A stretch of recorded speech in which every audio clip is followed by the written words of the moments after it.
할렐루야. 오늘도 이 자리에 오신 모든 분들을 주님의 이름으로 환영하고 축복합니다. 오늘도 우리에게 놀라운 기적의 날이 될 것임을 선포합니다. 여러분 기대하십니까? 우리 옆에 사람에게 또 예언적 선포를 할 것입니다. 말하는 사람보다 뭐가 더 중요하다? 듣는 사람이 더 중요하다. 성경에서는요, 당나귀도 예언하더라.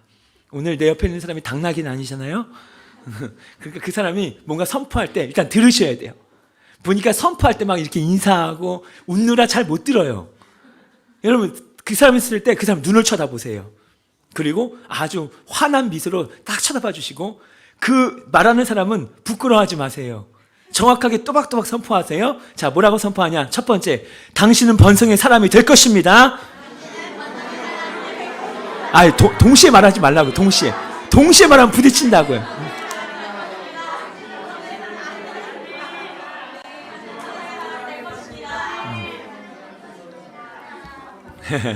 두 번째, 오늘 당신의 삶에 놀라운 승리가 있습니다.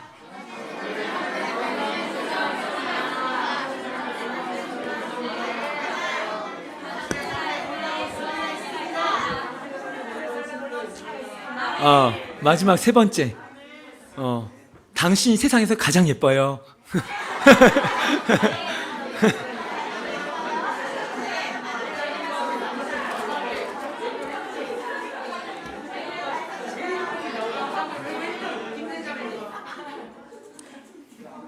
여기서 이제 부류가 달라집니다. 젊은 이렇게 자매청을 보니까 막 이러잖아. 좋은 것 같아. 오케이. 여러분 오늘도 놀라운 날이 될 줄로 믿습니다. 자, 우리 하나님 말씀 같이 보기 원합니다. 사도행전 14장 19절부터 20절 말씀입니다. 사도행전 14장 19절에서 20절 말씀 앞에도 나와 있습니다. 앞에 이렇게 화면이 이렇게 뜨는데 앞에는 괜찮습니까? 오케이. 다 같이 우리 말씀 한번 같이. 사도행전 14장 13장인가요? 13장 맞죠? 예.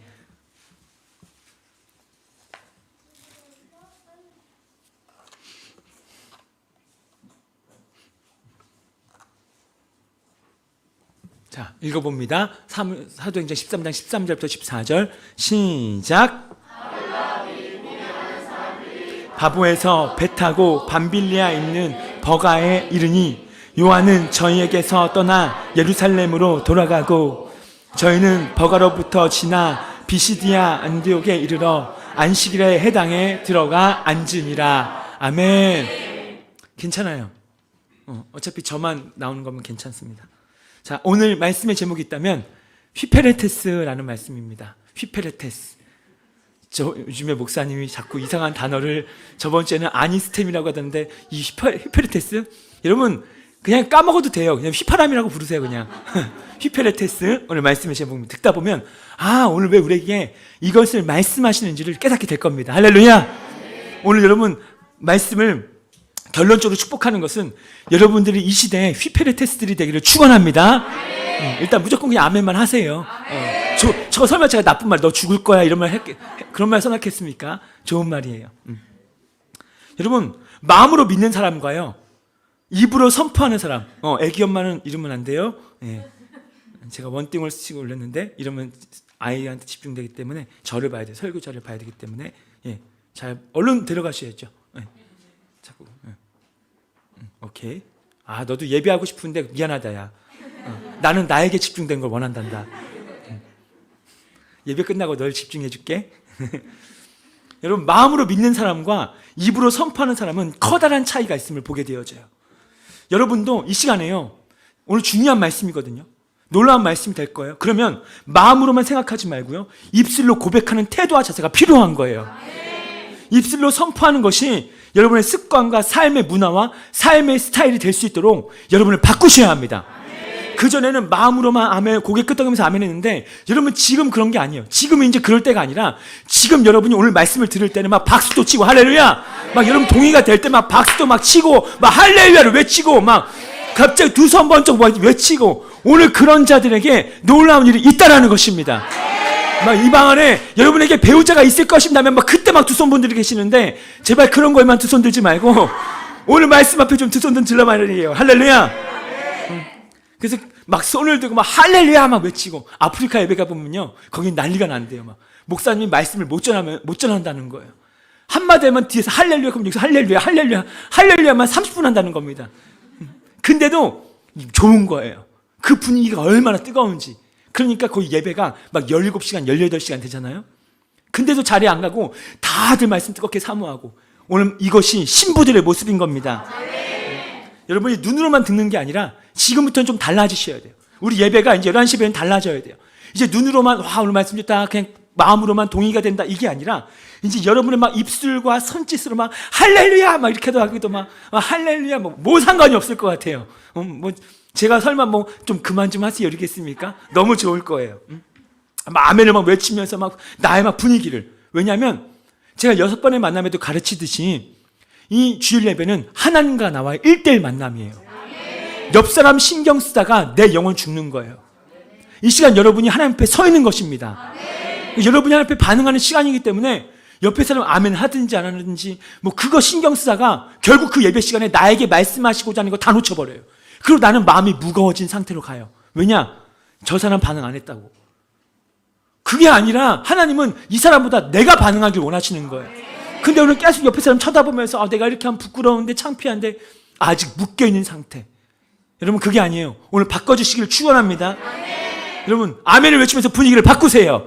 막 할렐루야를 외치는 거예요. 할렐루야, 할렐루야, 아멘, 아멘. 네, 잘하고 있습니다. 오케이, 막 힘이 나는 거예요. 왜 그러는가? 여러분 우리는요 지금 반기독교의 문화가 있는 곳에서 예수님을 믿고 있는 중이에요. 얼마나 반기독교의 문화가 이 땅 가운데 가득한지 몰라요. 여러분 직장 안에도 반기독교의 문화가 있을 거예요. 아니 여러분이 몸담고 있는 가정 안에서도요 반기독교의 문화가 있을 겁니다. 심지어 여러분이 정말 사랑하는 나의 자녀의 심령 가운데 어느 순간 반기독교의 생각이 자리 잡고 있는, 어느 순간 내 남편과 내 아내가 그럴 수도 있거든요. 어느 순간 갑자기 이상한 기독교에 대한 그 감정이 이상해져 버리는, 우리는 그 한복판에서 저와 여러분 예수를 믿어가고 있고 앞으로도 더 그런 것은 심해질 거예요. 우리의 목을 점점 조여오는 일들이 이제 이 땅 가운데 많이 벌어질 겁니다. 그러나 여러분 우리가 이런 있는 곳에서 예수를 믿고 있지만 우리는 이 도시를 정복해야 합니다. 우린 정복할 수 있습니다. 그런데 마음으로만 이제 정복할 수 없어요. 그냥 설교로 눈으로만 듣는 것은 이제는 그런 시대는 지나갔어요. 이제는 여러분의 마음의 몸과 제스처, 입술로 막 뜨겁게 선포함으로써 여러분 안에 정복의 영을 깨우시길 바랍니다. 여러분 안에 막 그 번성의 기름 부음을 막 깨우시는 거예요. 그러면 여러분 어떤 일이 벌어집니까? 그 한 번의 예배를 드렸더니 어둠의 세력이 힘을 잃어버린 거예요. 어둠의 세력이 정복당해버린 거예요. 그런 분위기를 가지고 가정에 갔더니 가정의 분위기가 바뀌었단 말이에요. 여러분이 오늘 입술로 주님을 높이기 시작할 때, 여러분이 입술로 아멘하기 시작하고 박수를 치기 시작하고 할렐루야를 외치기 시작할 때 모든 문제는 풀어지고 악의 세력은 떠나갈 줄로 믿으시기 바랍니다. 할렐루야! 할렐루야! 아멘, 아멘, 아멘. 오늘 말씀은요 바울의 1차 전도 여행의 과정 중에 벌어진 일들입니다. 바울의 전도팀이 수리아 안디옥에서 시작해서 그 다음에 구브로 섬에 들어가죠. 제가 저번 주에 그 지도를 보여줬는데 지도 있습니까? 센스. 정확하게 아니오를 해주는 저 센스는 뭘까? 아주 당황스럽네. 좀만 기다려주세요 이럴 줄 알았더니 아니오라고 하더니 세상에. 참 당당하네 아주. 저는 자 다시 말씀으로 들어와서 여러분 근데 이 구브로라는 섬은요 바나바의 고향이에요. 수리아 안디옥 수리아 안디옥에서 파송받아서 바로 구브로 해안, 여기가 바나바의 고향입니다. 근데 그 섬을 지나면서, 구브로라는 섬을 지나면서 꽤 많은 변화가 일어나요. 여러분 지금 변화의 시즌입니다. 여러분의 표정과 여러분의 어떤 제스처와 여러분의 이제 어떠함을 이제 변화시킬 때가 왔어요. 여러분 우리는 오늘 이 바울의 전도팀의 움직임이 좀 집중할 필요가 있습니다. 중요한 게 뭐냐면 저는 이걸 본 거예요. 그 팀이 움직일 때 성령님이 같이 움직이시더라는 거예요. 그 팀이 움직일 때마다 그 팀만 움직이는 게 아니라 성령님이 같이. 그래서 제가 어제 새벽에 한 5시 넘어서 막 4층에서 막 춤을 추면서 예배했어요. 어떤 노래인지 아십니까? 아니요. 주님, 내가 움직일 때 주님도 나에게 움직이시고, 주님이 움직이실 때 나 주님 더 원해요, 주님의 임재를 더 원해 하면서 얼마나 찬양했는지. 그러면서 이것이 너무 사모되어지는 거예요. 바울의 팀이 움직이는데 성령님이 그 팀의 움직임 따라 같이 간단 말이에요. 너무 놀라운 저에게 도전이었어요. 성령의 보내심을 받았고요, 성령님이 함께 움직이는 거. 자, 말씀 같이 한번 읽어볼게요. 사도행전 13장 3절입니다. 자, 시작. 이에 금식하고 기도하고 두 사람에게 안수하여 보내니라. 바울의 팀이 지금 안디옥 교회로부터 파송을 받은 거예요. 자, 4절 말씀도 한번 다시 읽어봐요. 시작. 두 사람이 성령의 보내심을 받아 실루기아에 내려가 거기서 배 타고 구브로로 가서. 이 전도팀이 안디옥 교회의 보내심을 받았을 뿐만이 아니라 성령의 보내심을 받았다고 말해요. 그러면 이 팀은 성령의 보내심을 받았기 때문에 자율적으로 움직일 수가 없는 거예요. 자율적으로 움직이는 게 아니라 성령님이 움직이는 팀, 성령께서 움직이라고 할 때 움직이는 팀이 된 거예요. 왜냐? 성령의 보내심을 받았기 때문에. 오늘 여러분 이 예배를 마치고 여러분 각 가정으로, 직장으로 이제 돌아갈 것입니다. 여러분 성령으로 보내심 받기를 축원합니다. 성령으로 보내심 받을 때 오늘 여러분이 정확하게 휘페레테스 이 말씀을 잘 듣고 저번 주는 아니스타임이 일어났습니까? 일어났습니까? 그럼 이제 오늘 이 휘페레테스의 말씀을 듣고 또 다음 주에는 더 놀라운 말씀이 기다리고 있을 거예요. 지금 단계적인 겁니다. 이제 여러분이 성령의 보내심을 받는 거예요. 그러면 내가 가는 것이 아니라 이제는 내 자의적으로 하는 것이 아니라 세상에 내가 일하기 시작하는데 이 손이 왜 이렇게 다른지, 성과가 다른 거예요. 그 전까지는 내가 열심히, 내가 자의적으로 했는데 오늘 여러분이 나 휘페레테스구나 하는 순간 여러분의 일의 성과와 지혜와 모든 것들이 달라지게 돼 있어요. 오늘 하나님이 예배 가운데 여러분을 그렇게 터치하길 원하시는 거예요. 기름 부으시길 원하는 거예요. 할렐루야. 우리는 받을 겁니다. 성령께서 함께하는 사람, 함께하는 팀. 오늘 메시지로 좀 주목해야 될 것은 뭐냐면 성령의 움직임과 바울의 움직임을 함께 보라는 것입니다. 자, 13장 7절입니다. 다시 한번 또 읽어볼게요. 시작. 그가 총독 서기오 바울과 함께 있으니 서기오 바울은 지혜 있는 사람이라 바나바와 사울을 불러 하나님 말씀을 듣고자 하더라. 여러분 이름의 순서 잠깐만 말씀 보여주실래요? 이름의 순서를 보니까 바나바와 사울을 불렀다. 여러분 히브리식 개념에서요, 이름의 순서는 굉장히 중요합니다. 이것은 서열을 의미해요. 바나바와 사울을 했다라는 것은 뭐냐면 이 팀의 리더가 바나바예요. 수리아 안디옥에서 파송받았을 때 바나바를 리더로 세웠고 바나바를 리더의 그 움직임에 따라 지금 구브로까지 온 겁니다. 바나바가 리더로 시작했어요. 근데 9절 말씀에 보니까 달라집니다. 제가 한번 읽어볼게요. 바울이라고 하는 사울이 성령이 충만하여 그를 주목하고. 리더의 이름이 지금 바뀌어가고 있는 중이에요. 지금 성령께서 주목하는 사람이 바뀌고 있는 중이에요. 바나바에서 사울로, 바울로.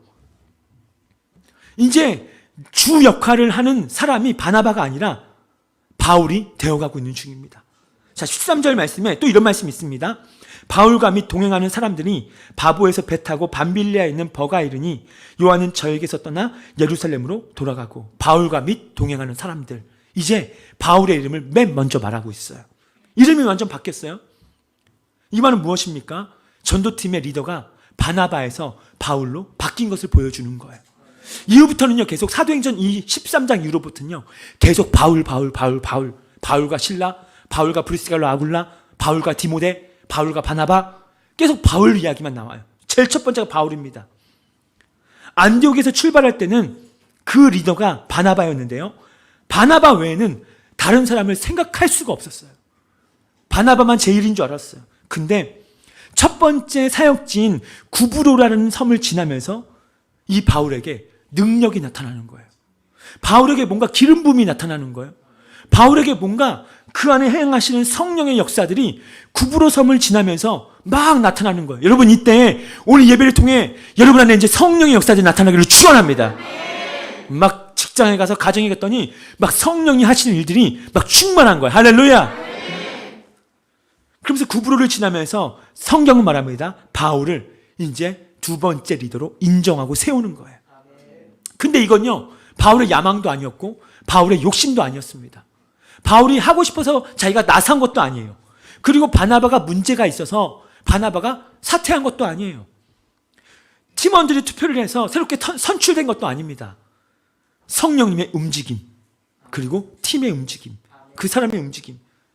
이 전도팀은요, 성령의 보내심을 받은 팀이었고 성령의 인도를 민감하게 받고 있는 팀이에요. 성령님이 그 팀의 주인공이셨어요. 그 성령님 믿으니까 그 성령님이 이제 두 번째 시즌으로 가기 위해 그 다음 리더를 세워야 되는데 그냥 바나바가 계속 리더일 줄 알았더니 그 시대 가운데 바울 안에서 신선한 기름 부음이 막 나오는 거예요. 성령의 터치들, 번성의 기름 부음이 그 바울 안에 나타나서 실제로 그 손을 통해, 입을 통해, 그 어떠함을 통해 막 흘러져 나오는 거예요. 뿜어져 나오는 거예요. 그러니까 자연스럽게 성령님이 그 팀의 중심이기 때문에 성령께서 그에게 안수하시고 기름 부으시는 겁니다. 오늘 여러분 사모하십니까? 오늘 성령의 기름 부음을 받기를 사모하십니까? 계속 이제 이 팀은 성령의 인도 따라 갑니다. 출발할 때부터 성령의 인도하심과 보내심 때문에 했고 지금도 성령의 보내심으로 가고 있는 중이에요. 성령님께서 전적으로 인도하는 팀, 성령님께서 전적으로 뒷받침하는, 내가 가는 게 아니라 내가 가는 곳마다 성령님이 함께 하셔서 얼마나 뒷받침하시는지, 성령님께서 함께 가셔서 얼마나 이 사람을 놀랍게 쓰시는지 여러분 갈망하시기 바랍니다. 오늘 내가 가는 게 아니래요. 내가 가는데 오늘 내 안에 성령의 기름 부음이 넘치고 오늘 예배 가운데 주님 내가 휘페레테스가 되겠습니다라고 결단하는 순간 성령님은 여러분의 모든 삶에 뒷받침하실 거거든요. 그래서 성령님이 막 함께 움직이는. 근데 여기서 제가 지금 오늘 더 보고자 하는 것이 있습니다. 집중해야 될 게 있어요. 이 마가 요한이라고 하는 청년이 있는데 밤빌리아 버가, 자 구브로 섬을 끼고 도착한 게 밤빌리아라는 도시의 버가. 그래서 갈라디아 지역의 첫 성이었고 갈라디아 지역의 가장 큰 성, 많은 사람이 모였던 버가.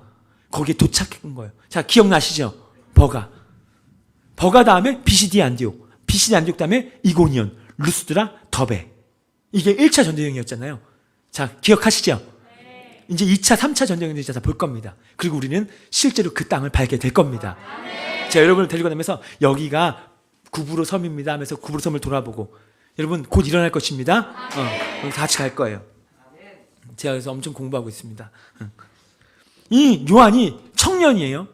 밤빌리아 버가에 그 도착하자마자 이 팀을 떠나 예루살렘으로 돌아가는 일이 발생합니다. 근데 안디옥으로 돌아가는 것이 아니라 원래 처음 파송받았던 안디옥, 그 수리아 안디옥에 돌아간 것이 아니라 예루살렘으로 아예 돌아가 버렸어요. 아예 자기 집으로 간 거예요. 자기 집이 있는 원래 예루살렘 고향 땅으로 돌아가 버립니다. 이 마가 요한 이 청년이 돌아간 사건으로 인해서 결국 어떻게 되냐면요.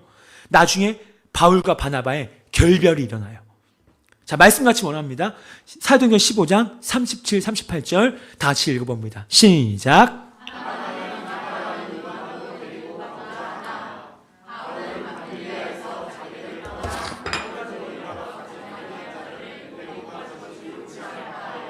예, 2차 전도여행이 이제 돌아오는데 그때 바나바가 마가 요한을 다시 데려가자는 거예요. 근데 바울은 안 된다. 그때 우리를 버리고 떠난 마가 요한을 데리고 갈 수 없다. 그래서 바울과 바나바 사이에 다툼이 일어나는데 39절은 이렇게 말합니다. 시작. 서로 심히 다투어 피차 갈라서니 바나바는 마가를 데리고 배 타고 구브로로 가고. 아멘. 이 말씀을 보니까요. 마가 요한이 떠나버린 것은요. 좋은 모습으로 떠나간 것이 아님을 알 수가 있어요.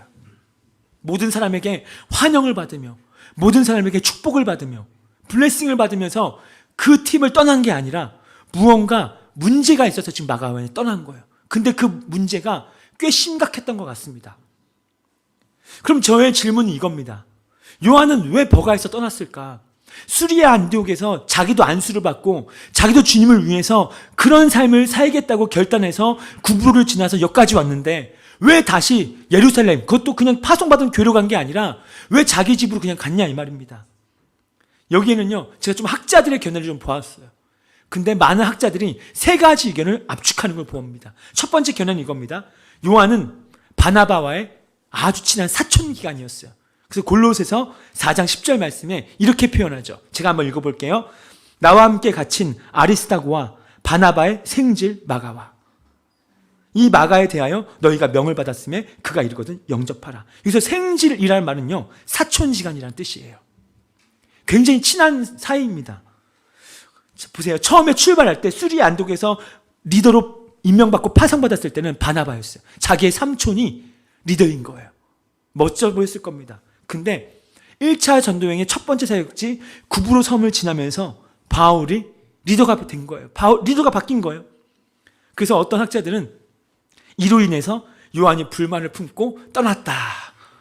내 삼촌이 리더가 아니다 하면서 어떻게 이럴 수 있냐? 왜 갑자기 리더가 바뀌었냐? 하면서 난 바울이 싫다 해서 떠나갔다. 꽤 많은 학자들의 의견을 공유하고 있는 것 중에 하나예요. 자, 두 번째 견해는 이겁니다. 그것보다 좀 더 높은 견해가 있습니다. 지중해 연안에 위치한 버가라는 도시 때문이에요. 지금 이제 버가에 갑니다. 구브로를 지나서 그 다음에 첫 번째가 버가라는 도시인데 이 버가라는 도시 때문에 마가 요한이 떠나갔다는 거예요. 왜냐하면 비시디 안디옥은 높은 고산지대 1000m 위에 세워진 도시예요. 근데 이 버가는 1000m 아래, 그것도 1000m 아래에서 해저입니다. 저지대에서, 그러니까 해저라고 하잖아요. 해발 몇 미터, 해저 몇 미터. 해저는 그냥 기준 표준 땅보다 더 밑에 있을 때 해저라고 하잖아요. 이 버가라는 도시는 저지대입니다. 낮아요. 그리고요, 습기가 너무 높고요, 매우 더운 날씨가 버가라는 도시입니다. 그렇기 때문에 날씨가 너무 덥고 습기가 많기 때문에 병균들이, 특별히 전염병의 온상이 바로 버가라는 도시였어요. 특별히 자료에 보니까 그 버가라는 도시는 말라리아가 굉장히 심했대요. 그래서 겁을 먹고 떠났다. 마가 요한이 자기도 전염병에 걸릴까봐 무서워서 떠났다. 이 견해도 꽤 많은 주장을 펼치고 있어요. 자, 세 번째 견해는 이겁니다. 더 많은 이제 학자들의 견해예요. 요한은 부잣집 아들로 자라났다. 한마디로 온실 속의 화초인 거예요. 고생을 안 해봤어요. 손에 물을 묻힌 적이 없고 손이 얼마나 하얀지 너무 곱고 하얗고, 여러분 손이 좀 이렇게 뭐라고 할까, 쓴 손 있잖아요. 뭐 어떤 분들은 가면은 목사님 쓴주먹이네요. 그래서 쓴주먹이 뭐예요? 그래서 목사님 알면서 모르는데요. 저는 공부한 손이랍니다. 근데 이 부잣집 아들로 자란 이 마가 요한이요, 전도 여행이 매우 힘든 거예요. 많은 어려움도 있었고 환경이 너무 열악합니다. 또 바울과 바나바가 가는 곳마다 박해와 핍박이 장난이 아니에요. 옆에서 그걸 다 견뎌야 되고 자기도 받아야 합니다. 이것을 견디지 못하고 고향을 그리워해서 향수병으로 집으로 가버렸다는 견해입니다. 자, 이 세 가지 견해는 많은 학자들이 동의를 얻고 있는 견해들이에요. 신빙성이 있습니다. 여기서 우리가 알아야 할 것이 있습니다. 무엇 때문에 마가 요한이 집으로 돌아갔는가가 중요한 것이 아니라, 제가 보기 위해서 집중했던 것은 뭐냐? 전 마가 요한에 집중하지 않아요. 전 마가 요한에 집중할 필요가 없어요. 마가 요한이 아니라 마가보다, 그 청년보다 나이가 훨씬 수십 년이나 높았던 바울과 바나바는 이 전도의 사명을 포기하지 않았다는 게 중요한 겁니다. 누구는 떠나갔는데 바울과 바나바는 포기하지 않았다라는 거예요. 자, 13장 5절 말씀 한번 같이 한번 읽어볼게요. 자, 시작.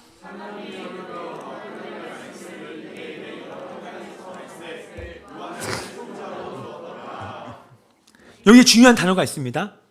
요한은 바울과 바나바의 뭐라고 말합니까? 수동자. 한번 말씀 같이 한번 다시 한번.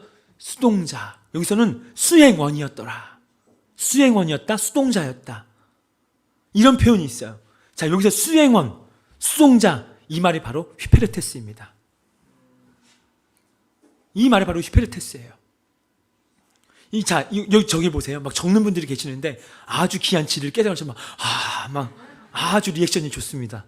좀만 더 크게 주면 좋을 것 같아요. 좀만 더, 그렇구나. 저는 그랬거든요. 이야, 제가 비행기에서 울었다고 했잖아요. 뭐 이렇게. 여러분, 이 휘페르테스는요, 이겁니다. 어떤 의미가 있냐면, 로마의 전함, 그 로마의 엄청 큰 배 제일 밑창에서 노젓는 노예를 의미해요. 이게 휘페르테스예요. 영화에서 본 적이 있으십니까? 거기에 창문이 나 있습니까? 안 나 있습니까? 되게 불쌍해 보여요. 그것도 어떤 근육질 몸매, 혹시 그것만 보신 분들이 있지 않을지. 아직 그것만 너무 선명한 근육, 이두, 삼두, 그게 여러분, 그들이 수십 명이 이렇게 딱 앉아가지고 노를 접고 그냥 힘껏 젓는, 거기에는요, 창문도 하나도 없어요. 어디로 가는지도 몰라요. 휘페레테스들이 로마 전함의 좌우 밑창에 줄지 않습니다. 딱 앉아 있어요. 밖은 보이지 않고요. 이 배가 과연 어디로 가는지도 몰라요. 어디에 도착하는지도 몰라요. 지금 바깥에 어떤 상황이 벌어지는지 모릅니다. 태풍이 불어오는지도 몰라요. 왜냐하면 휘페레테스들은요, 이 배에 대한 결정권이 없어요. 이 배가 이쪽으로, 우측으로, 직진, 어디 방향으로 이거를 결정할 권한은 휘페레테스들은 없어요. 이들은 로마 전함의 선장의 명령에 따라 그저 노만 저으면 돼요. 자, 우연만, 좌연만. 그러면 그때 그냥 그 소리만 듣고 열심히 적기만 하면 됩니다. 배가 동쪽인지 서쪽인지 그들이 결정사항이 아니에요. 그들이 하는 일은요, 이 휘페레테스들은 그저 노만 저으면 됩니다. 선장의 명령에 따라서 노만 저으면 되는 사람들. 마가 요한은 바로 이런 사람이라는 거예요.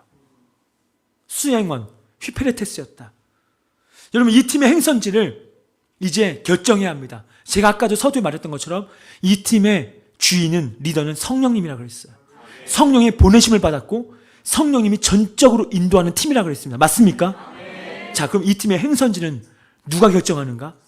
성령님이에요. 할렐루야. 성령님이 결정하게 돼 있어요. 여러분이 결정하는 게 아니에요. 여러분의 진로를 여러분이 결정하는 게 아니에요. 내 일을 내가 결정하는 게 아니에요. 오늘 하루의 모든 사건들도 내가 마음대로 결정하는 게 아니에요. 성령님이, 오늘 성령의 보내심을 받는 휘페레테스들은 이제 성령님이 통치하실 겁니다. 근데 이제 이 팀의 행선지를 험산 줄령인 타우루스 산맥을 넘어갈 것인가? 아니면 그냥 버가 전염병이 많은 곳에서 복음을 전할 것인가? 아니면 야, 여기 만만치 않다. 앞에는 어마어마한 타우루스 산맥이 있고 거기는 눈 덮인 산인데 쉽지 않다. 우리 지금 장비도 없다. 그럼 다시 예루살렘으로 돌아갈 것인가? 아니면 배를 방향 돌려서 다시 구브로로 갈 것인가? 또 바울의 리더가 될 것인가? 바나바가 리더가 될 것인가? 여러분, 마가 요한은요, 이것에 관심 가실 필요가 없는 거예요. 마가는 누가 리더가 될 건지, 타루스 산맥을 넘어갈 건지, 아니면 비시디 그냥 거기 버가에 있을 건지, 아니면 비시디 안으로 갈 건지, 아니면 다시 예루살렘에 갈 건지. 마가 요한은 이런 거에 신경 쓰면 안 되는 사람이에요.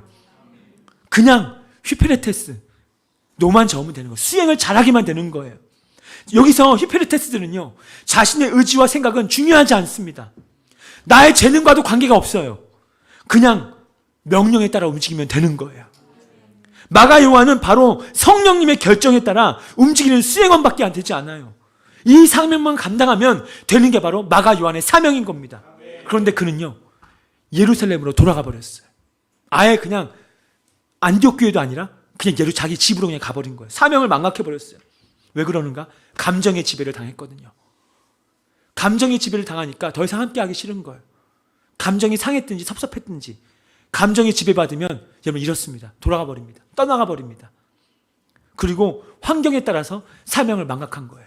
거기는 타루스 산맥 강도들이 많다는데, 눈 덮인 산이라는데 안 돼. 환경에 거긴 또 전염병이 많은데 안 돼.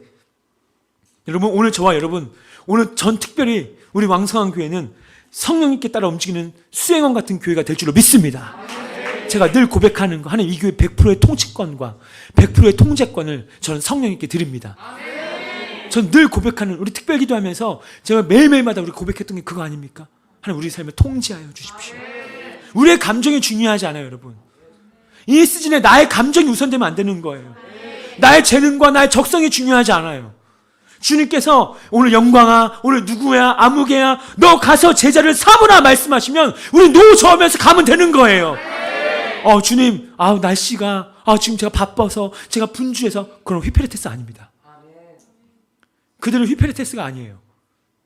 주님이 그를 통해서 일하실 수가 없습니다. 결국 그는 자기의 감정과 환경에 늘 집중되어 있는 사람. 지금 내 감정이 속상한데 어떡하? 내 환경이 이런데 어떻게 전도? 좋아지면 할게요. 좋아질 리가 없어요. 휘페레테스는 그냥 가면 주님이 다 알아서 역사하시고 바꾸실 텐데. 가서 전도하라고 말씀하시면 여러분 가시면 됩니다. 그러면 여러분 갈 때 혼자 갑니까? 성령의 보내심을 받았기 때문에 성령께서 알아서 하신다는 거예요. 이것이 우리의 위치입니다. 이거 우리의 포지션이에요. 오늘 이 시간 분명하시기를 축원합니다. 오늘날의 문제가 무엇인가? 이 시즌에 이 시대의 문제가 무엇인가? 많은 사람들이요, 자신의 감정에 따라 충성한다는 거예요. 자신의 감정이 우선이라는 거예요. 기분이 좋아서, 적성에 맞아서, 취미에 맞아서 헌신한다는 겁니다. 이건 내가 어차피 즐거워하는 일이니까. 근데 내 적성에 맞지 않고, 내 기분이 좋지 않고, 내가 그냥 어떠함에 나에 맞지 않으면 그냥 바로 돌아가 버리는, 아예 관심 갖지도 않은, 이것이 오늘날 현대 그리스도인들의 모습입니다. 자, 사도행전 12장 13장 2절 3절 말씀 같이 한번 읽어봅니다. 시작.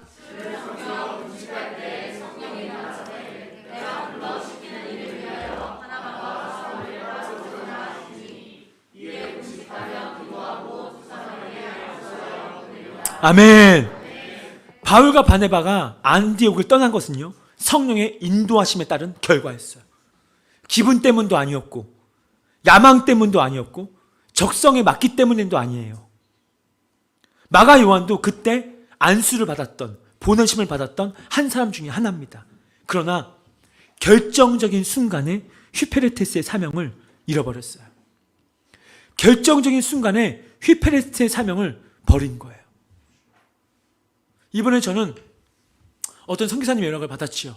그분은 필리핀에 계신 선교사님입니다. 그 필리핀에 계신 선교사님이 저하고 신학교 동기예요. 신대원도 같이 나왔습니다. 근데 필리핀에 갔어요. 우리도 그곳에 한번 방문한 적이 있었을 겁니다. 근데 결국은 선교비 지원해달라는 겁니다. 그래서 기도하는 가운데 속에 성령님, 하면 할 수 있는데 해야 합니까? 하면 얼마입니까? 왜냐하면 성령님의 통치를 받는 교회이기 때문에. 할렐루야. 성령께서 1,000만 원 하면 1,000만 원 하죠. 왜 못하겠습니까? 하나님 우리에게 복 주시네. 할렐루야. 네? 왜 못하겠습니까? 성령님 얼마 해야 합니까? 보내야 됩니까? 근데 성령께서 어떤 걸 말씀하시냐? 보내지 마라. 예? 너무 어렵다고 하는데요. 저들이 선교비를 받는 이유가 그 손녀딸 2명을 어학연수 시키려고 하는 거다. 그래서 제가 연락했어요. 누님, 우리가 보내긴 하는데, 근데 기도하는 가운데 성령께서 이것을 말씀하셨어요. 어떻게 생각하세요? 그랬더니 아무 말씀 안 하시더라고요.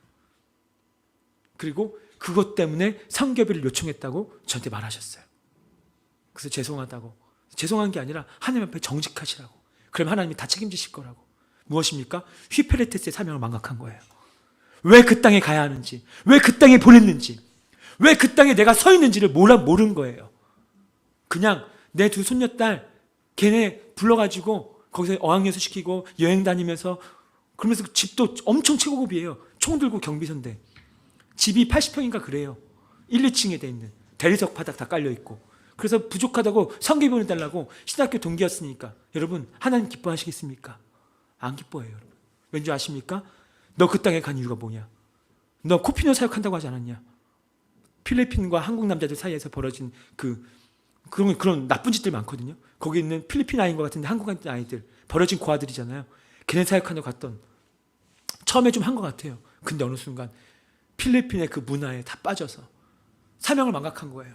그러니까 주님이 성령께서 기도하는 중에 정확히 하시면서 안 된다. 그래서 돌이키라고 했습니다. 여러분, 이게 무엇입니까? 휘페레테스의 직분을 망각해버린 거예요. 여러분, 잘 들어보세요. 이때는 어떤 때인가? 목숨을 걸고 타우루스 산맥을 넘어야 할 때입니다. 성령께서 그 길로 가라는 거예요. 지금 부담돼요. 사도 바울도 부담돼요. 지금 왜냐하면 사도 바울이 전염병에 걸린 상태예요.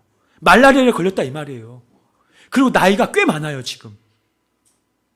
근데 성령께서 타우루스 산맥을 넘어서 비시디아 안독에 가라는 것입니다. 산맥을 넘고 200km 가야 돼요. 그것도 걸어서. 말이 됩니까? 부담되지 않습니까? 우리는 저번 주 이 말씀을 좀 나누었어요. 험한 산이고 강도들이 어마어마하게 많습니다. 위험합니다. 생명의 위협, 생명을 걸고 가야 되는 거예요. 아주 힘든 것을 걸어야 하는데, 근데 그 결정적인 순간에 마가 요한은 휘페레테스가 안 되겠다고 말합니다. 예루살렘으로 돌아가요. 난 가겠다고요. 나 죽을 것 같다고, 힘들다고. 그때 바울은 전염병에 걸렸고 지칠 대로 지친 때였어요. 이때 젊은 청년인 마가 요한의 도움이 절실히 필요한 때입니다. 결정적인 순간이에요. 그런데 떠나버린 겁니다. 리더십이 바나바에서 바울로 바뀌는 때, 분위기가 아주 미묘할 때, 이때 분위기를 다운시키지 말고 업시켜야 돼요. 여러분, 여러분의 가정을 업시켜야 돼요. 할렐루야. 여러분의 삶에서 여러분의 분위기를 바꾸셔야 돼요. 그럴 때예요. 지금은 분위기를 바꾸는 때예요. 이 1월달, 여러분 2월달 가기 전에 여러분에게 풍기는 분위기를 바꾸길 바랍니다. 힘이 없게 보였던 분들은 막 힘이 나는 분위기를 바꿔야 돼요. 그러면 막 목소리를 크게 하고 일부러 할렐루야를 막 외치고 일부러 박수를 크게 치고, 그럴 때 여러분 하나님이 그곳에 기름 부으시는 거예요. 그게 바로 영적인 매력인 거예요. 하나님 그런 사람들을 통하여 휘페르테스의 사명을 일으키십니다. 근데 마가 요한이 떠나면서 분위기가 완전히 와장창 깨져버립니다. 아주 미미한 순간에 그냥 자기는 살겠다고 버리고 떠나가 버린 거예요. 휘페르테스가 성령님도 가장 필요한 때, 바울도 가장 필요한 때, 그 팀이 필요한 때에 버리고 떠나간 거예요. 팀을 도와주는 자가 아니라 오히려 팀을 깨트리는 자가 되었어요. 마가 요한은 청년이었고요. 아주 젊었습니다. 그 마가 요한이 포기한 타우루스 산맥, 나도 힘든데 젊은 청년이 포기할 수밖에 없었던 그 타우루스 산맥이라면 더 연장자이고 나이가 훨씬 더 많은 3, 40년 위인 바울, 그도 빨리 포기했어야 마땅합니다. 마가 청년도 포기할 거라면. 근데 청년 마가 요한이 외면한 산맥을 병든 바울은 바나바와 함께 이 산을 넘어요. 왜냐? 타우루스 그 어마어마한 위용 앞에서도, 그 어마어마한 들끓는 강도 앞에서도 그는 넘어갑니다. 왜냐? 바울은 난 휘페르테스다. 난 휘페르테스야. 이 사명을 끊임없이 자기를 동기부여시킨 거예요. 얼마나 여러분 돌아가고 싶지 않겠습니까? 돌아가고 싶을 겁니다. 근데 돌아가기가 싫은 겁니다. 왜냐? 난 휘페르테스이기 때문에. 난 어떻게든지 이 산을 넘고 말 것이다. 난 어떻게든지 이 문제를 이기고 말 것이다. 난 어떻게든지 나는 일어날 것이다. 그 바나바 바울이 서로서로 얼마나 동기부여했겠습니까? 바울이 전염병 걸려서 막 숨을 헥헥거릴 때 바나바가 어깨를 내주지 않았겠어요? 바울을 질질 끌고 가지 않았을까요? 바울은 막 자기 온몸의 체중을 바나바한테 실으면서, 그러면서 바나바가 뭐라고 했겠습니까? 바울 힘내, 넘어가자. 성령께서 우리를 보내신다. 또 바울이 바나바가 힘들었을 때 어떻게 했습니까? 바나바 힘내라고, 같이 쓰임받자고, 우리 포기하지 말자고. 여러분, 부부끼리 동기부여하고 있습니까? 가정에서 자녀를 동기부여하고 있습니까? 셀에서 동기부여하고 있습니까? 여러분의 전도 세상자들을 동기부여하고 있습니까? 근데 오히려 한숨만 푹푹, 맨날 큰일 날 소리, 고민될 소리, 고민해도 걱정해도 어차피 그 일 하나도 안 일어나는데 죽을 것만 같은 소리, 맨날 가난하다는 소리, 어렵다마는 소리. 그러니 그 안에 있는 영이 어떻게 되겠습니까? 죽을 수밖에 없는 거예요. 여러분, 오늘 휘페르테스임을 잊지 마시기 바라요. 오늘 이 말씀 받으실 분 받으십시오. 바울은 자신이 휘페르테스의 사명을 알았기 때문에 포기할 수 없어요. 자, 사도행전 26장 16절 말씀 읽어봅니다. 시작.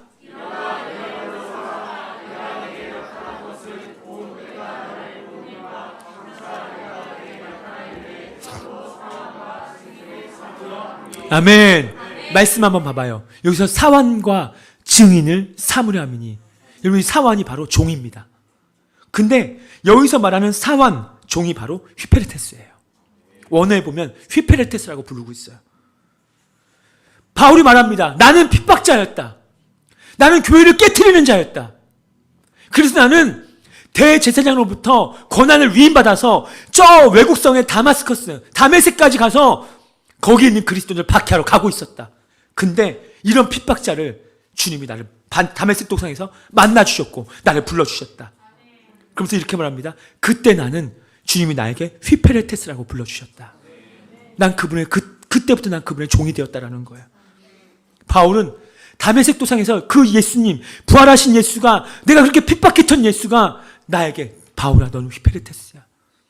내가 너를 이 시대에 휘페르테스로 삼을 거야.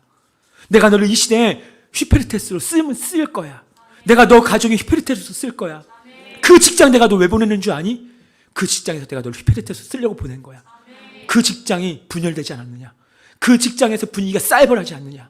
그 직장에서 다 안 믿는 사람, 어떻게 이런 공간에 내가 있냐? 믿는 사람이 한 명이라도 있으면 좀 좋을 텐데, 근데 내가 왜 너를 그곳에 심은 줄 아느냐? 세상에 결혼해 보니까 내 시댁 식구들이, 친정 식구들이 다 불교 집안이고, 예수 안 믿는 집안이고, 아니 그 가정에서 왜 나만 믿는 거지?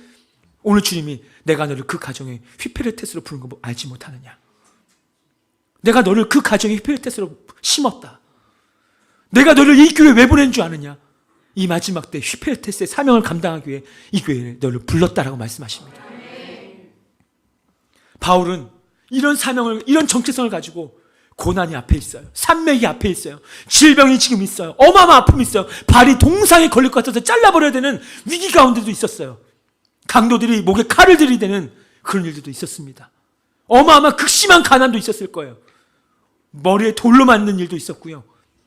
여러분 고린도에서 말씀하지 않습니까? 40의 가난, 하나 감마매를 5번 맞고 3번 태장을 맞고 신의 위험, 강의 위험, 동족의 위험, 이방인의 위험, 바다의 위험, 어마어마한 위험을 다 받았어요. 포기했습니까? 복음 나 안전해. 나 그냥 힘들어. 그래도 바울이 자기 길리기아 다소 자기 집으로 돌아갔습니까? 아니에요. 나는 휘페레테스이기 때문에 내 앞에 어떤 것이 있다 할지라도 나는 충성할 것이다. 맡은 자들을 구할 것은 충성이니라. 맡은 자들에게 구할 게 충성이래요.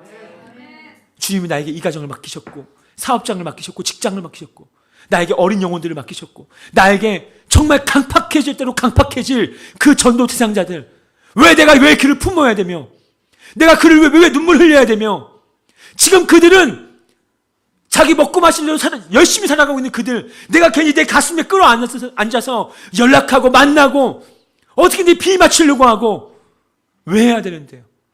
왜 안 당해도 될 고난 왜 당합니까? 포기해도 되지 않습니까? 버려도 되잖아요. 그냥 여러분 혼자 믿으면 안 됩니까? 근데 오늘 주님 말씀하십니다. 넌 휘페레테스다. 넌 휘페레테스다. 여러분 이걸 오늘 받으시겠습니까? 아니면 그냥 나가시겠습니까? 이건 여러분이 결정하십시오. 근데 저는 이 교회에 휘페레테스 교회라고 전 믿습니다. 저는 앞으로 저의 목회사역 전부도 휘페레테스의 사명을 감당하고자 한 몸을 불사지를 것입니다. 저의 생명을 다 주님께 드릴 것입니다. 그 영혼을 구원할 수만 있다면요. 여러분 보세요. 이게 바울의 태도예요. 다 떠나갈 때 바울만큼은 난 갈 거다. 나는 가리라. 주의 길을 가리라. 나 주님의 길을 가리라. 하늘의 부르심 따라서. 비바람이 앞길을 막아도 나는 가리. 주의 길을 가리. 이거 바울의 고백 아닙니까? 이것이 바울의 태도예요. 많은 사람들은 복음을 전하지 않습니다. 죽어가는 영혼에게 관심조차 갖지 않아요. 그저 아무렇지 않게 그냥 자신을 숨기면서 주님의 사명을 감당하지 않는 그들. 여러분 그들은 휘페레테스가 아니죠. 사명자가 아니에요. 편하게 믿을지 모르지만 상급은 없어요. 여러분 바울의 태도 한번 보세요. 이런 휘페레테스의 사명을 가지고 살아가니까 BCD 안디옥에 200km를 넘어서 왔습니다. 어떤 역사가 벌어집니까? 그런 마음을 가지고 이고니온 갔어요. 그런 마음을 가지고 루스라 갔어요. 그런 마음을 가지고 더베 갔어요. 그런 마음을 가지고 2차, 3차 전도행 갔어요. 어떤 일이 벌어집니까? 하나님의 역사가 막 일어나는 거예요. 할렐루야! 오늘 여러분 예배 가운데 이 사명 받아가지고 가면 여러분 가정 역사 일어납니다. 여러분 사업장 일어납니다. 여러분이 가는 곳마다 놀라운 역사가 일어난다니까요. 할렐루야! 아멘. 하나님의 충성스러운 휘페레테스. 가는 곳마다 도시가 변하고 가정이 변하고 직장이 변하고 하나님의 역사가 일어날 수밖에 없는 그 사람. 성령님이 함께 가는 거예요. 얼마나 든든한지, 얼마나 파워풀한지. 오늘 이 시간에 성령께서 들려주시는 이 시대의 교회들이 하신 말씀을 들으셔야 합니다. 어떤 상황 속에서도 믿음 변치 아니하고, 어떤 핍박과 어려움이 와도 흔들리지 아니하고, 도시를 바꿀 줄 알고, 사람의 운명을 바꿀 줄 알고, 죽어가는 영혼을 동기부여해서 살릴 줄 알고, 능력 있는 크리스천의 삶을 살기를 오늘 저와 여러분이 원한다면, 여러분과 나는 오늘 시간에 나는 하나님의 부르심을 받은 휘페레테스임을 잊지 않기를 축원합니다. 우리는 예수님을 나의 주님이라고 고백해요. 예수님 나의 주님이십니다라고 고백합니다. 그 말은 뭐예요? 예수님 나의 주인이라는 뜻이에요. 그렇다면 예수님이 나의 주인이시라면 내가 주님의 휘페레테스라는 뜻이에요. 종이라는 뜻이에요. 여기서부터 모든 것이 시작됩니다. 우리는 알아야 합니다. 우리가 무엇을 할 것인가? 누구를 만날 것인가? 내가 어디로 갈 것인가? 이건 내 소관이 아니에요, 여러분. 내가 결정하는 게 아니에요. 여러분이 정말 휘페레테스라면 이제 쉽게 결정하는 게 아니에요. 다 주님의 소관입니다. 주께서 말씀하시면 우리는 그저 순종할 뿐이에요. 때로는 내가 이해가 안 되고 절벽 같은 문제가 생기고, 때로는 막 어마어마한 텐션이 오고, 그러나 그 절벽이 깨어질 줄을 믿고 우린 가는 겁니다. 말합니다. 목사님, 저 계란으로 발치기 같습니다. 계란으로 발치기예요. 근데 여러분 오늘 히페레트의 사명을 가지고 나가면 계란으로 바위가 박살 나는 거예요. 아멘입니까? 그래서 우린 주님의 길을 걸어갑니다. 이게 휘페레테스의 사명자들인 거예요. 이들이 할 것은, 맡은 자들에게 구할 것은 충성이다. 오늘날 현대교회들의 문제가 무엇인지 아십니까? 많은 사람들이 100% 헌신하지 않는다는 겁니다. 마음에 맞고 이해되고 기분이 좋고 적성에 맞고 환경에 맞아야 수많은 헌신해야 될 조건들을 자기가 쫙 나열해요. 조건 맞아야 됩니다. 뭐가 있어야 합니다. 뭐가 있어야 되고 딱 맞으면 그 다음에 헌신해요. 헌신하는 것도 100% 하지 않습니다. 어느 순간 그것이 조금이라도 맞지 않으면 세상 목사님 죄송해요. 자녀 때문에 뭐 때문에 올해까지만 할게요. 뭐 때문에 할게요. 왠지 아십니까? 휘피레테스가 아니라서 그래요. 그래서 그들에게는요, 그런 사람들이 모인 교회는 초대교회와 같은 능력이 없는 거예요. 여러분, 왜 우리 왕성교회 질병이 왜 치유됩니까? 왜 여러분의 가정의 문제가 왜 해결됩니까? 왜 여러분이 2021년도에 놀라운 형통을 왜 받습니까? 왜 놀라운 재정이 부어졌습니까? 휘페르테스의 사명을 살아간 거예요. 2022년도 우리는 어떻게 살아가야 됩니까? 여러분, 2021년도에 그렇게 살지 못했다면 우린 바꿔야 돼요. 이제 변화시켜야 돼요. 오늘날 초대교회 같은 많은 능력을 나타내는 성도들이 이 땅 가운데 있습니다. 그들의 삶을 가만히 보니까 그 사명을 망각하지 않아요. 자신의 기분과 환경과 적성과 능력과 상관없이 주님의 명령이고 주님의 말씀이면 지금 나는 이런 상태임에도 불구하고 아멘! 아멘! 할 줄 알고 순종하는 교회들과 그런 휘페레테스의 성도들을 통하여 지금도 전 세계 곳곳에서 지금도 이 현장에서는요, 표적과 기적과 역사가 일어나는 줄로 믿으시기 바랍니다. 여러분, 암덩어리도 떨어집니다. 죽은 자 살아납니다. 불치병 치유됩니다. 왜요? 휘페르테스들이 있기 때문에 그래요. 여러분, 이스라엘이 가장 강력한 때가 언제인지 아십니까? 구약성경 보세요. 이스라엘이 가장 강력했던 때는요, 리더십이 강력할 때였어요. 그 나라를 인도할 때, 리더십이 강력할 때 대적은 침범하지 못했습니다. 사울 왕이 초창기에 하나님 앞에 바로 섰을 때 가는 곳마다 이겼어요. 근데 사울 왕이 점점점 사람을 두려워하고 휘페레테스의 사명을 망각했을 때 툭하면 블레셋에 쳐들어옵니다. 다윗 왕 때는 어땠습니까? 다윗 왕이 휘페레테스였기 때문에 리더십이 강력하니까 어둠은 들어올 수가 없는 거예요. 이 리더십을 중심으로 하나가 되어 움직일 때 이스라엘은요, 강력한 나라로 제사장 국가로 쓰임받았습니다. 그러나 이스라엘이 가장 연약할 때는 언제였는가? 리더십을 인정하지 않았을 때. 자신의 기분과 생각과 마음에 맞지 않는다고 생각하면서 리더십을 무시하고 떠나갈 때 이스라엘은요, 그때 가장 연약했습니다. 오늘도 마찬가지예요. 강력한 군대는 과연 어떤 군대일까? 강력한 교회는 어떤 교회가 강력하다고 말할까? 건강한 교회는 어떤 게 건강한 교회일까? 많은 사람들이요, 첨단 무기를 가지고 있는 군대, 그들이 강력한 군대라고 말해요. 어떤 교회가 좋은 교회인가? 첨단 시설을 있는 교회. 물론 첨단 시설 있으면 좋죠. 그런데 그렇지 않습니다. 여러분, 강력한 군대는요, 세워진 리더십에 순종하는 군대가 가장 강력한 거예요. 동의하시면 아멘 합시다. 여러분, 오늘날의 교회, 어떤 교회가 이 시즌의 정복의 역사, 번성의 역사를 일어내는가? 이 시즌에 어떤 교회가 마지막 때를 통과해내는가? 코로나 2년 겪으면서 1만 1000 교회가 문 닫았습니다. 앞으로 더 문 닫을 예정이라고 합니다. 쉽지 않습니다. 제 형제 목사님 20 몇 분 있잖아요. 정말 쉽지 않습니다. 옆에서 보니까요. 많은 교회들이 코로나 직격탄 엄청 맞았습니다. 영혼이 전도되지도 않고 셀도 일어나지도 않고 번성도 없고. 여러분, 근데 이때 누가 마지막 때를 통과하며 하나님께 주신 대추수의 부흥을 누가 감당할 수 있겠으며 그때 누가 부흥의 깃발을 붙잡을 수 있는가? 어떤 때가 부흥의 시즌으로 갈 수 있는가? 어떤 교회가 영향력을 발휘할 수 있는가? 다른 게 아니에요. 리더십과 하나가 되어 순종하는 휘페레테스들이 강력하게 일어날 때, 오늘 저는 이 방 안에 하는 모든 분들이 휘페레테스들이 되기를 축원합니다. 정말 그런 분들이 일어나셔야 돼요. 자기 기분과 상황과 환경과 어떠함 따라 그때그때만 바뀌는 자들 말고 내 환경, 상황, 기분 어떤 것이 상관이 없이 주님의 말씀이라면 일어날 수 있는, 순종할 수 있는 휘페레테스들.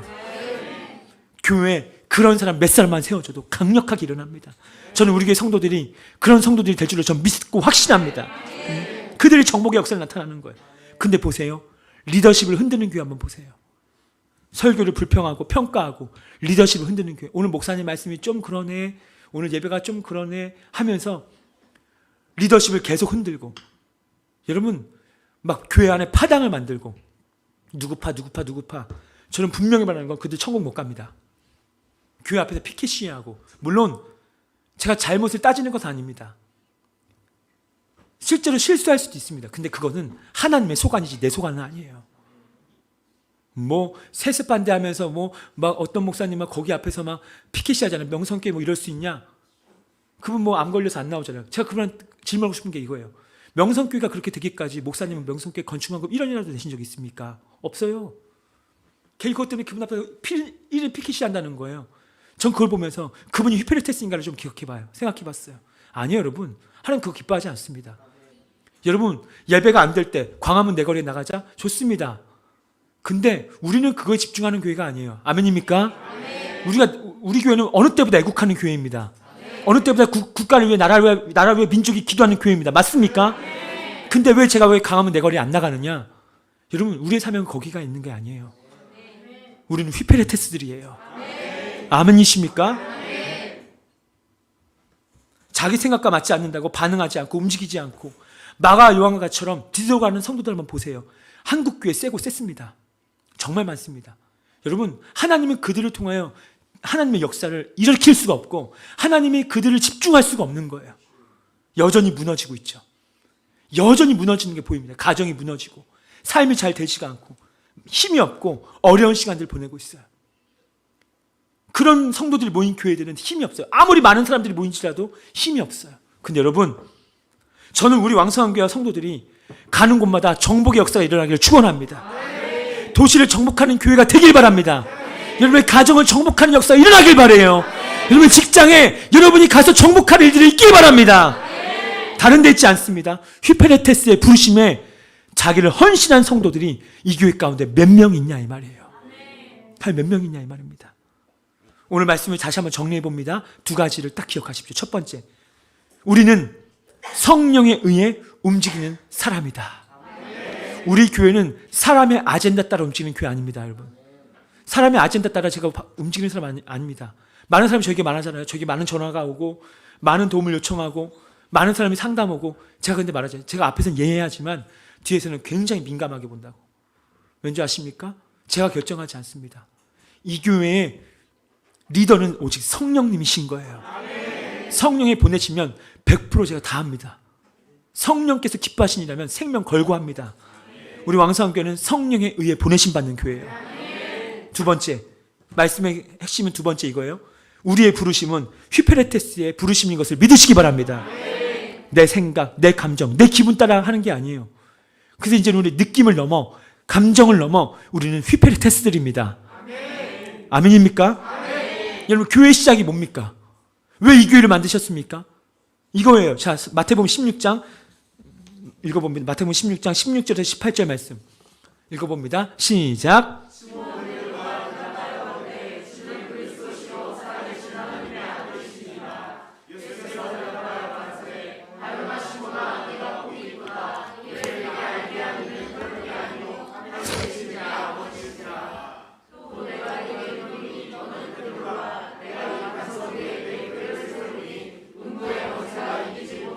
아멘. 여러분, 교회는요, 교회가 뭔지 아십니까? 교회는 예수님을 주님으로 고백하고 자신을 휘페레테스라는 고백과 믿음 위에 세워진 게 교회인 거예요. 그게 진짜 교회예요. 골라먹는 게 교회가 아니에요. 베스킨 라벤 31 그거처럼 이 교회 같다 저 교회 같다 이런 게 교회가 아니라니까요. 따라합시다. 교회는 부르심이다. 부르심이요. 휘페레테스들의 부르심인 거예요. 내가 여기저기 옮기는 게 교회가 아니라 하나님이 부르셔서 거기서 내가 휘페레테스가, 그러면 내 감정과 때론 맞지 않아요. 내 기분과 맞지 않다니까, 그 교회 스타일이. 때론 내가 정말 부담되는 것들이 있다니까요. 근데 주님이 날 여기로 부르셨다는 거예요. 그러면 여기서 이제 휘페레테스가 될 것인가 마가 요한이 될 것인가 여러분이 결정하셔야 돼요. 아멘입니까? 이게 교회인 거예요. 예수님을 주라고 고백하는 교회. 이만희가 주다 보혜사가 그건 교회가 아니에요. 신천지 교회라고 부르는데 그건 교회가 아닙니다, 여러분. 하나님의 교회? 여러분, 장길자가 있는 게 하나님의 교회라고 하는데 그거 교회 아니라니까요. 장길자 교라고 해야지. 이만희 교라고 해야지. 맞습니까? 뭐 가정교회, 뭐 통일교? 교회 아니라니까요. 교회는 오직 예수님을 주라고 고백하는 그 교회가 교회인 거예요. 오늘 이 교회 예수님을 주라고 고백하고 있습니까? 그러니까 교회인 거예요. 그러면 여러분과 저는 주님의 휘페레테스가 되어지는 거예요. 왜냐? 내가 주님을 주님으로 고백하니까. 이게 철저히 신앙 고백이에요. 예수님만이 나의 주님이십니다. 주님이란 말은 내가 종이라는 건데 종은 휘페레테스인데, 그럼 여러분 휘페레테스의 사명을 감당하시는 거예요. 이 사명을 망각하지 않을 때 우리의 고백 위에 하나님은 든든한 교회를 세우실 것이며 하나님의 놀라운 역사를 드디어 그 교회에 풀기 시작하는 거예요. 성령의 인도하심 따라 가는, 나의 기분과 적성과 환경과 상황에 상관없이 오늘 저와 여러분이 휘페레테스의 사명을 감당하기 시작할 때 그때 정복의 역사가 막 나타나는 거예요. 여러분 이제 보게 될 것입니다. 이번 주부터 놀라운 달라짐을 보게 될 것입니다. 근데 이것을 망각하는 한 아무리 많은 설교를 듣고 아무리 많은 예배를 드리고 아무리 많은 집회를 참여했다 할지라도 그렇게 은혜를 받았는데 여전히 어린아이의 신앙, 여전히 수준 낮은 아무 의미 없었다는 거예요. 그 수십 년 드렸던 예배, 수십 년 참여했던 집회 무슨 의미가 있었냐 이 말이에요. 근데 오늘 한 번의 예배를 드리더라도 야, 나 휘페레테스구나. 가정에 갈 때, 직장에 갈 때, 사업장 갈 때, 어딜 갈 때 나 이 사명이구나. 여러분 전도사역자 만나러 갈 때 그 친구가 때로는, 여러분 전도사역자가 때로는 여러분에게 불편한 말 할 수도 있고 전화 안 받을 수도 있어요. 그러나 휘페레테스들은요 낙심하지 않습니다. 또 넘어갑니다. 또 갑니다. 왜? 주님이 반드시 일하실 것을 믿기 때문에 그래요. 오늘 말씀을 마무리하면서 주님은 우리 성도들을 휘페레테스로 부르셨습니다. 여러분의 상황과 환경과 상관이 없이 하나님의 부르심에 반응하고 헌신한다면 하나님께서 여러분을 통해서 놀라운 역사를 이루실 것을 믿습니다. 할렐루야! 자, 기도합시다.